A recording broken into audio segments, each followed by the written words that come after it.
Maswerteng hapon po mga ka-STL. Narito na po ang resulta ng STL Pangasinan para sa araw na to, second draw.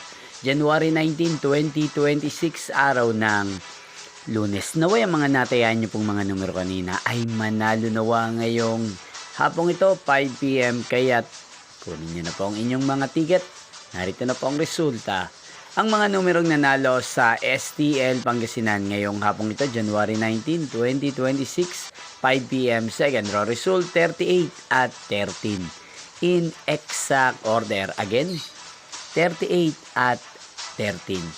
At ngayong hapong ito sa STL Pangasinan, natin pong i-shoutout si Ate Cora ng Pangasinan. Shoutout po sa inyo, Ate Cora. Sana po ay nasa maayos kayong kalagayan. At sa lahat po ng mga taga Pangasinan, shoutout po sa inyong lahat. Inyo pong napanood ang resulta ng STL Pangasinan.